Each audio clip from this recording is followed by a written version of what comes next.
Bonjour. Dans cette séance, on va faire le dernier chapitre de la thermodynamique, qui sera une application de tout ce qu'on a vu jusqu'à maintenant,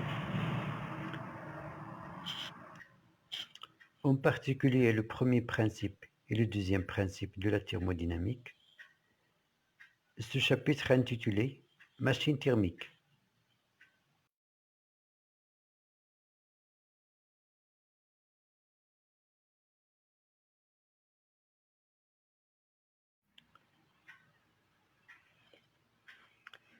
Comme introduction, le fonctionnement de nombreux appareils thermiques peut être décrit par la thermodynamique. Par exemple, les moteurs à essence et les moteurs à diesel, les réfrigérateurs, les pompes à chaleur, les centrales électriques et les usines d'incinération. Ces machines thermiques font partie de la vie courante, ce qui explique l'importance de leur étude.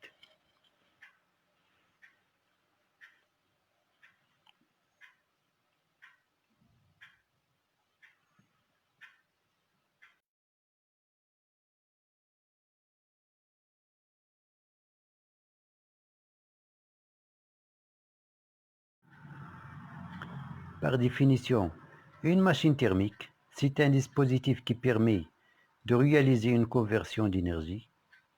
Un fluide appelé agent thermique décrit un cycle de transformation en échangeant de l'énergie thermique avec ou plusieurs sources de chaleur.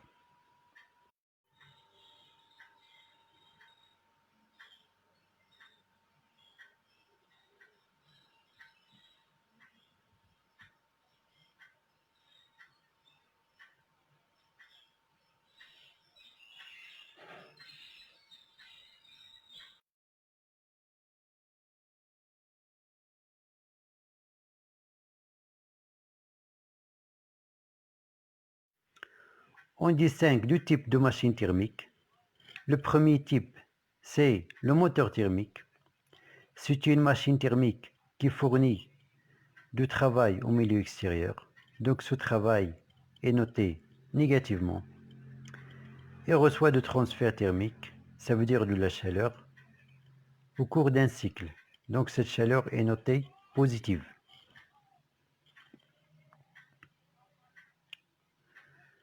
Le deuxième type, c'est le récepteur thermique. C'est une machine qui reçoit du travail du milieu extérieur. Donc ce travail, il est positif. Il fournit de la chaleur à l'extérieur. Donc cette chaleur est notée négativement.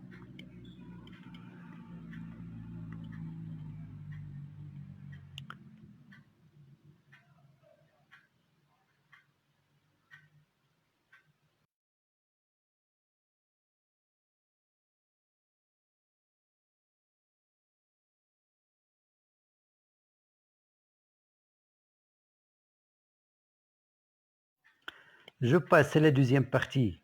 C'est l'application des deux principes de la thermodynamique, ça veut dire le premier principe et le deuxième principe, sur un cycle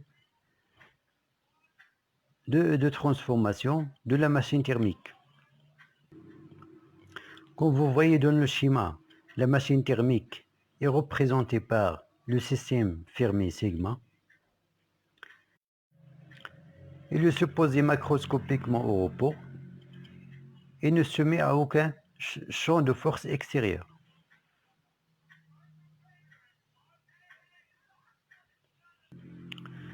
Sur un cycle de fonctionnement, cette machine échange de travail algébrique avec le milieu extérieur. Ce travail est noté positif si il est effectivement reçu par le système et noté négativement si il est cédé par la machine au milieu extérieur. En même temps, cette machine échange des transferts thermiques QI avec une source de chaleur aux températures respectives T. La même chose, le transfert thermique est noté positif s'il est effectivement reçu par la machine. Il est noté négativement s'il cédé par la machine au milieu extérieur.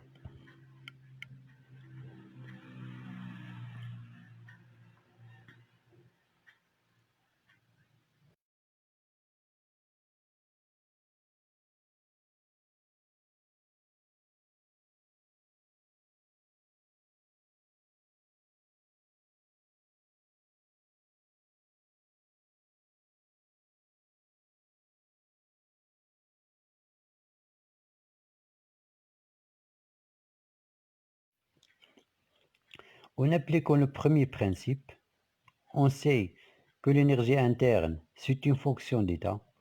Donc la variation de l'énergie interne au cours d'un cycle de transformation est nulle. On a la variation de l'énergie interne au cours d'un cycle est égale à le travail échangé avec le milieu extérieur plus la somme des transferts thermiques échangés avec le milieu extérieur. Donc on peut écrire au cours d'un cycle que delta U est égal à le travail plus la somme de QI est égale 0.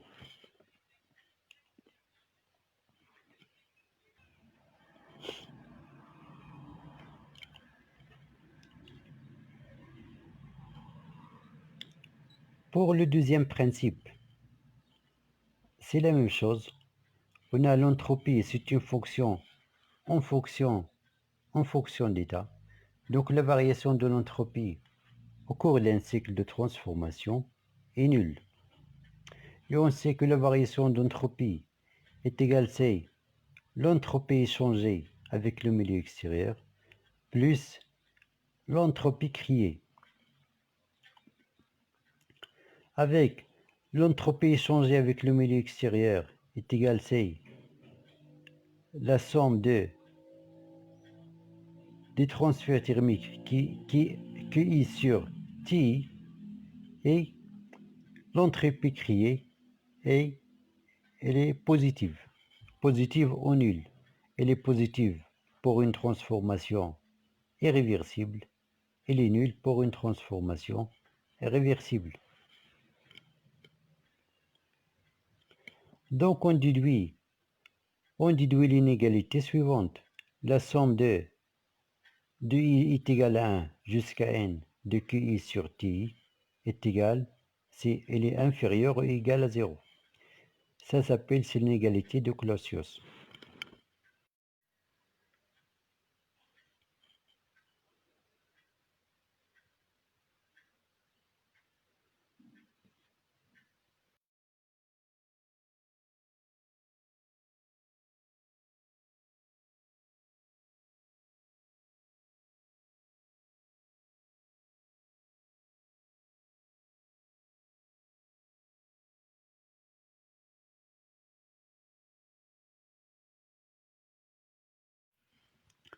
Comme conséquence, on considère une machine monotherme. Une machine monotherme, c'est une machine qui fonctionne seulement avec une seule source de chaleur à la température T1, et soit Q1, le transfert thermique échangé entre la machine et cette source de chaleur. Le premier principe, au cours d'un cycle, dans ce cas s'écrit delta U est égal à le travail échangé entre la machine monotherme et l'extérieur, plus Q1 est égal à 0. Donc on peut écrire que le travail est égal moins Q1.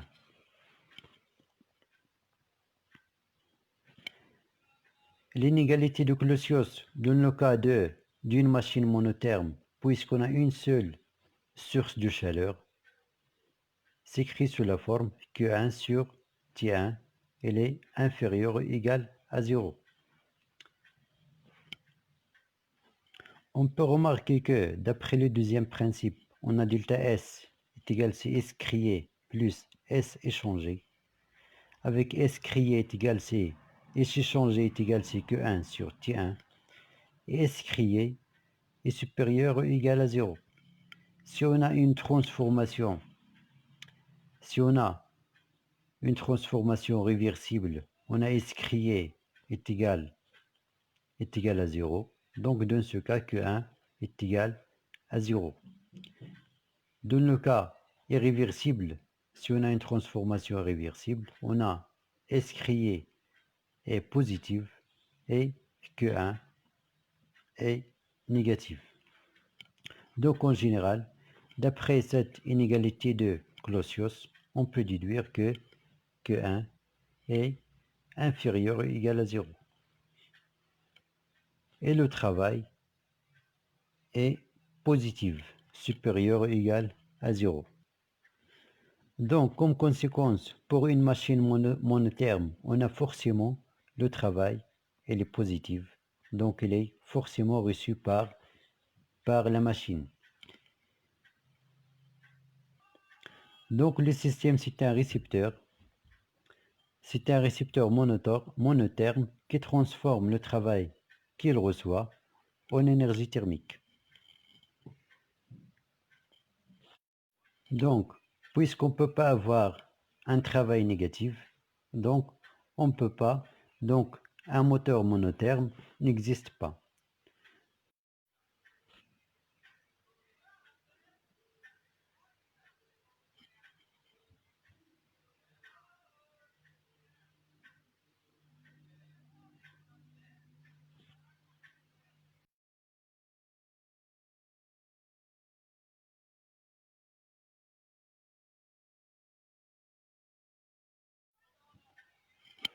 Donc, comme conclusion, un moteur monotherme pour lequel le travail est négatif n'existe pas. Et pour un cycle réversible monotherme, on a le transfert thermique Q1 est égal à 0, donc le travail est aussi égal à 0. Donc pour un cycle monotherme réversible, on a le travail est égal, le transfert thermique est égal à 0.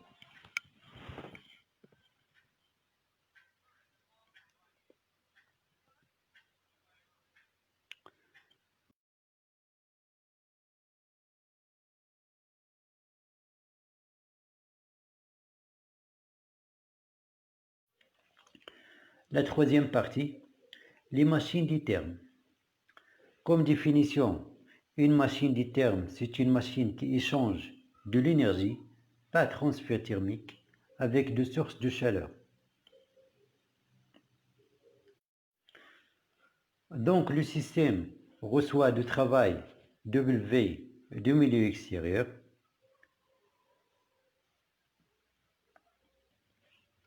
La quantité de chaleur QF d'une source froide à la température TF et la quantité de chaleur QC d'une source chaude à la température TC, avec la température TC est supérieure à la température TF. Le travail W et la quantité de chaleur QF et la quantité de chaleur QC sont de grandeur positive si elles sont effectivement reçues par le système et elles sont négatives si elles sont cédées par le système.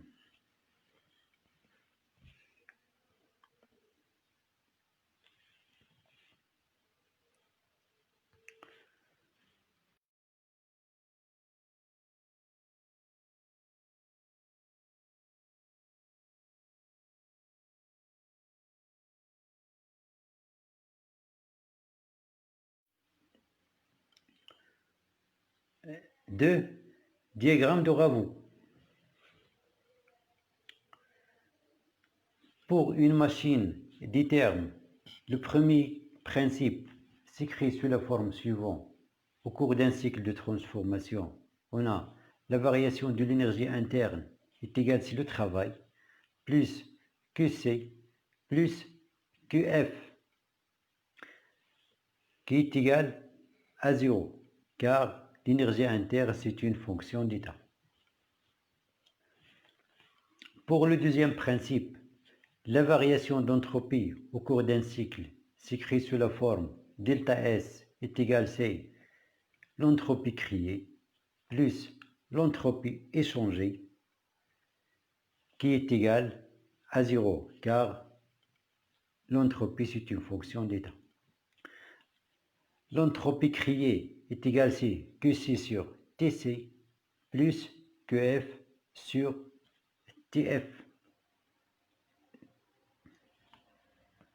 Et puisque l'entropie créée au cours d'une transformation, elle est supérieure ou égale à 0, elle est strictement positive, c'est pour une transformation, pour un cycle irréversible, il est égal à 0 pour un cycle réversible. Donc on déduit l'inégalité de Clausius qui s'écrit sous la forme QC sur TC plus QF sur TF, il est inférieur ou égal à 0.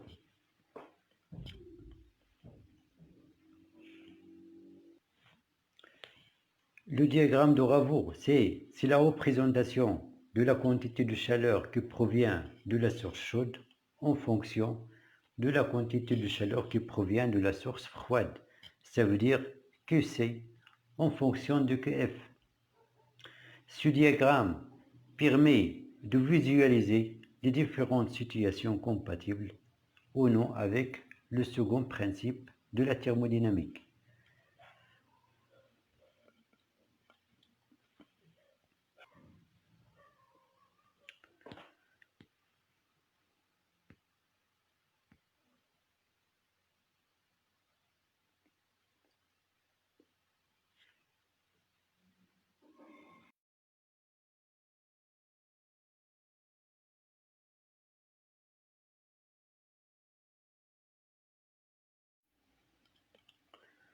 D'après l'inégalité de Clausius, on déduit que QC est inférieur ou égal à moins T C sur TF, QF. Ainsi, dans le diagramme de Ravoux, toute la région située au-dessus de la droite 1 dont l'équation EQC est égale à moins TC sur TF, QF est interdite par le second principe.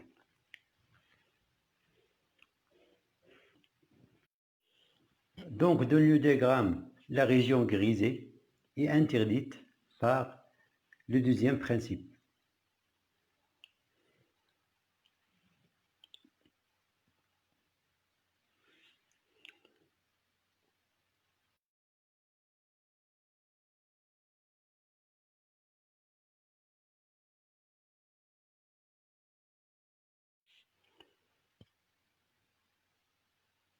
Donc, la région grisée est interdite par le deuxième principe. Cette région se trouve au-dessus de la droite 1. Si on prend le travail W est égal à 0, on a d'après le premier principe QC plus QF est égal à 0. Donc la droite numéro 2 représente le travail W nul, dont l'équation est QC plus QF est égal à 0. La machine fonctionne comme un moteur, ça veut dire lorsqu'elle cède du travail au milieu extérieur, ça veut dire le travail de W est négatif.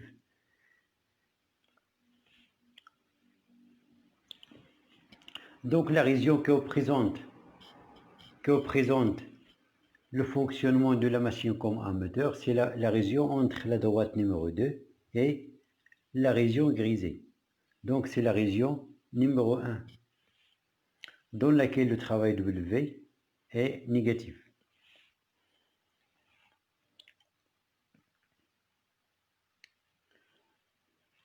Et la machine fonctionne comme un récepteur, c'est elle reçoit du travail du milieu extérieur. Ça veut dire que le travail, il est positif.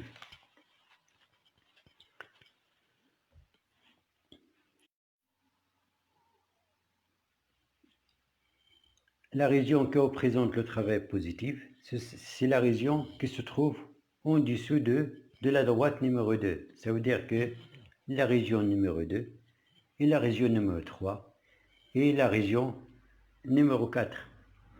On va voir par la suite la signification de chaque région. Ça veut dire la région numéro 1, c'est le fonctionnement moteur, la région numéro 2, et la région numéro 3, et la région numéro 4.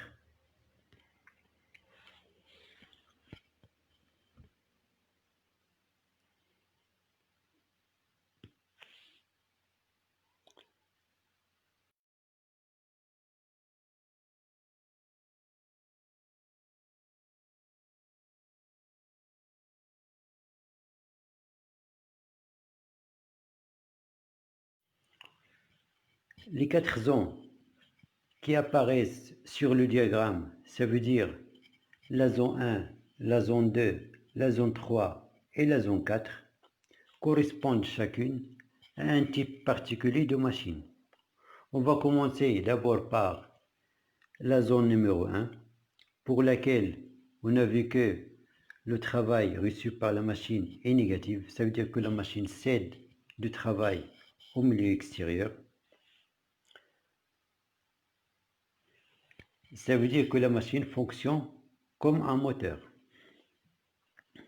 Dans cette zone, on a que C est positive et que F est négative. Ça veut dire que la machine reçoit le transfert thermique QC et cède au milieu extérieur la quantité de chaleur QF.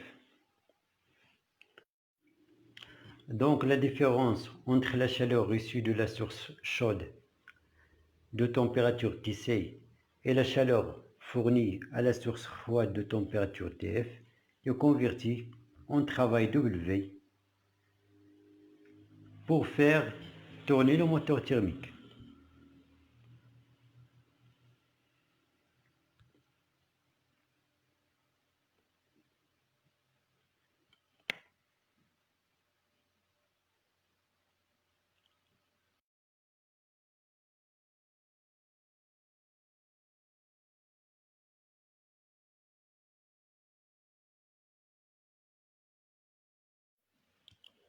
Pour la deuxième zone, on a le travail est positif. La machine fonctionne comme un récepteur. Et dans cette zone numéro 2 que vous voyez dans le diagramme de Ravo, on a que C est toujours positif et que F est négative. Ça veut dire que la machine reçoit la quantité de chaleur que C de la source chaude et fournit la quantité de chaleur que F à la source froide et reçoit aussi le travail W du milieu extérieur.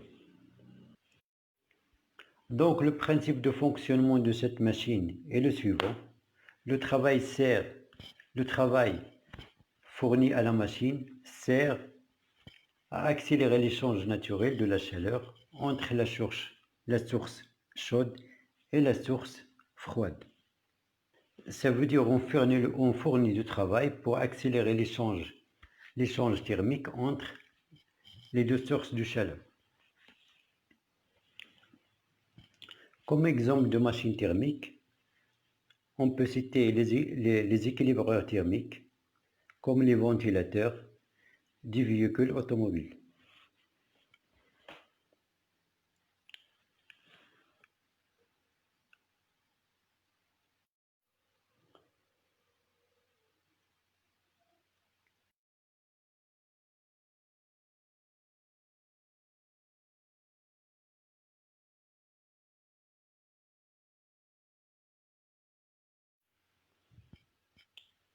Pour la troisième zone, on a toujours le travail est positif. Ça veut dire que la machine reçoit du travail du milieu extérieur.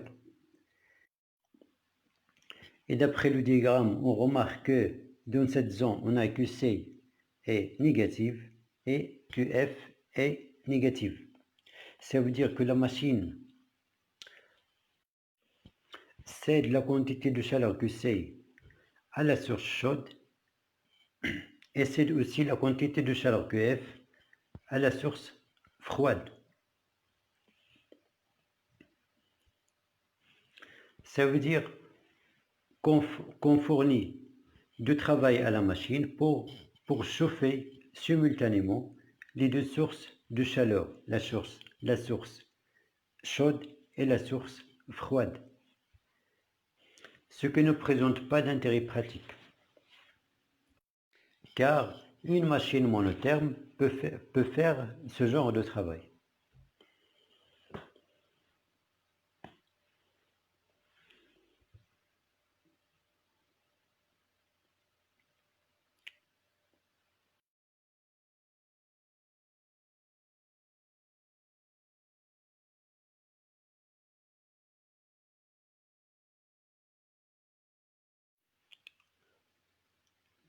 Pour la quatrième zone, on a le travail est positif, ça veut dire que la machine reçoit du travail du milieu extérieur et la quantité de chaleur QC est négative et la quantité de chaleur QF est positive. Ça veut dire que la machine reçoit le transfert thermique QF de la source froide et fournit le transfert thermique QC à la source chaude. Donc le principe de fonctionnement de cette machine est le suivant. On fournit du travail pour inverser le sens naturel des échanges de chaleur entre les deux sources de chaleur. Car naturellement, la chaleur va de la source chaude vers la source froide, mais ici, on va fournir du travail pour inverser cet échange naturel de la chaleur. Ça veut dire on prélève de la chaleur de la source froide et on l'injecte dans la source chaude. Comme exemple de machine thermique, on peut citer par exemple le réfrigérateur, dont la fonction est de refroidir la source froide et de refroidir la source froide, et la pompe à chaleur dont la fonction est de réchauffer la source chaude.